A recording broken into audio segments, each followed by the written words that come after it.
When good designs fail. The hidden causes of bearing failure. Here's the uncomfortable truth. Many bearing failures aren't from bad design. They come from tiny, boring, preventable things that sneak in before or during operation. Even in well-engineered systems, a grain of grit, the wrong grease, a shipping vibration, a stray current. If we understand these failure modes, we don't just design for function, we design for reliability. Section 1. Contamination. The smallest problem that causes the biggest damage. The particles you can't see are the ones that hurt you. Micron-sized debris indents raceways. Noise, vibration, early fatigue.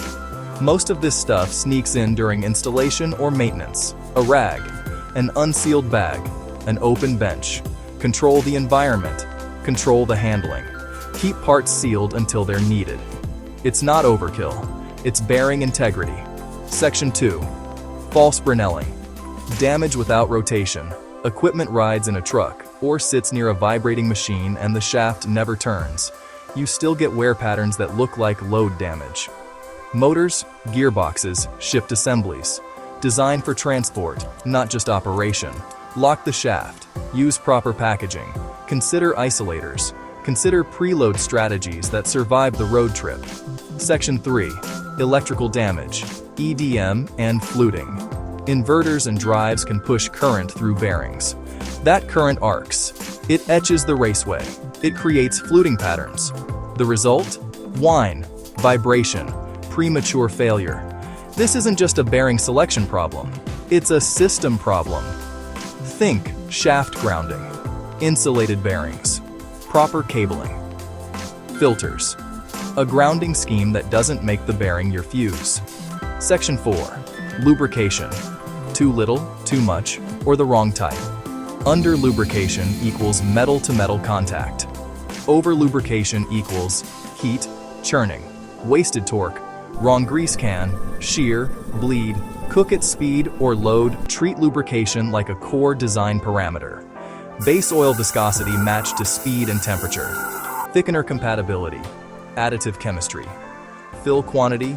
Relube intervals tied to real duty cycles. Section 5. Handling damage before the system even starts. A fingerprint is moisture plus salts. Tiny corrosion cells. Improper tools mark rings and cages with micro damage that later becomes macro failure. Mixing components changes internal clearance and preload. Gloves on. Correct pullers. Heaters. Keep matched sets together. Traceability matters. Here's the close. Reliable performance doesn't come from design alone. It comes from controlling the whole life cycle. Manufacturing, storage, handling, installation, operation. When we get the little things right, we don't just extend bearing life. We make performance predictable, and predictable is profitable.